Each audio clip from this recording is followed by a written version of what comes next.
Hi friends, నమస్తే. నేను మీ ధనుంజయ్.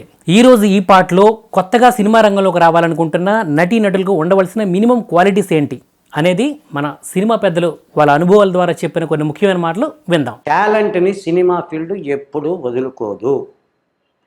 ఎవరు టాలెంటెడో ఆ టాలెంట్ చుట్టూ వెతుక్కుంటూ సినిమా పరిశ్రమ వస్తుంది.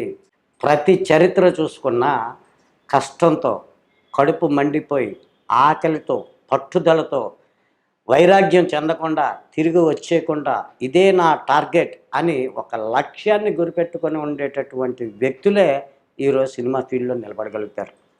నటుడు అనేవాడు ప్రతి పాత్రలోనూ పరకాయ ప్రవేశం చేయగలిగేటటువంటి శక్తి ఉన్నప్పుడే నటుడిగా ప్రయత్నం చెయ్యండి.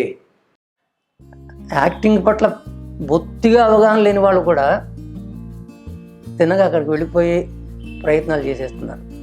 కేవలం అందము, పర్సనాలిటీ మాత్రమే ఆర్టిస్ట్ని చెయ్యదు. పర్సనాలిటీ మాత్రమే కాకుండా దానికి తగ్గ ప్రతిభను కూడా జోడించడం అవసరమని యువతరం గ్రహించాలి. ఊరికే వెర్రిగా సినిమాల వైపు వెళ్ళిపోదామని, ఏదో అయిపోదామని అనుకున్న వాళ్ళకు ఒకటే సందేశం ఏమిటంటే, మీరు వెళితే ప్రాపర్గా వెళ్ళండి. ఎందుకంటే అది ఒక కెరీర్ చేసుకోబోతున్నారు. మీకు అది జీవితాన్ని ఇవ్వాలి, అది అంతేగాని ముష్టివాడిని చేయకూడదు. సినిమా అన్నది అదొక ప్రత్యేకమైనటువంటి మాధ్యమం. దాన్ని గౌరవించాల్సిన కొన్ని పద్ధతులు ఉంటాయి, కొన్ని అవలంబించాల్సినటువంటి లక్షణాలు ఉంటాయి. యాక్టింగ్ నేర్చుకోండి. యాక్టింగ్ నేర్చుకోకుండా నాకు వచ్చండి, నేను చేస్తానండి అని మాత్రం రావద్దు.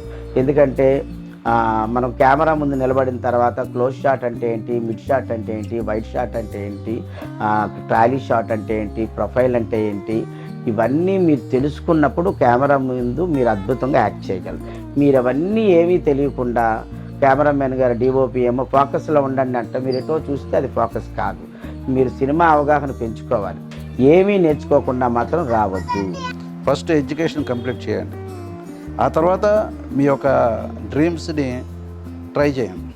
సో ఆ తర్వాత మీకు సక్సెస్ అయితే వెల్ అండ్ గుడ్, లేదంటే మీ చదువు మళ్ళీ మీ లైఫ్కి హెల్ప్ అవుతుంది. అది నా ఇప్పటి తరానికి నేను చెప్పేది అంటే, మీ బుర్రలో సినిమా అనేది ఆలోచన వస్తే దాని గురించి ముందు స్టడీ చేయండి, అవగాహన పెంచుకోండి, సినిమాలు చూడండి. అంటే ఏదన్నా ఒక వేషం చేయాలనుకోండి, ఆ వేషంలోకి అతను ఇన్వాల్వ్ అవ్వాలి. మనం ఒళ్ళు దగ్గర పెట్టుకుని మరీ చేయాలి. సినిమా అంటే యజ్ఞం అండి, ఏలాకోలం కాదు. మీరు ఏలాకోలంగా ఉంటే అది ఏలాకోలంగానే చెప్తుంది. సినిమా కళామ తల్లి. Cinema is a creation. సినిమాకి డిసిప్లిన్ కావాలి, మంచి పిఆర్ కావాలి, టాలెంట్ కావాలి. ఈ మూడు ఉన్నవాళ్ళు ఎప్పుడు నిలబడతారు. కానీ కేవలం రికమెండేషన్స్ మీద సినిమాలకు వచ్చే సక్సెస్ అవ్వడం అనేది ఎప్పుడూ జరగలేదు. పెద్ద వాళ్ళకు కూడా జరగలేదు. దాంతోపాటు లక్, 4వ స్తంభం లక్.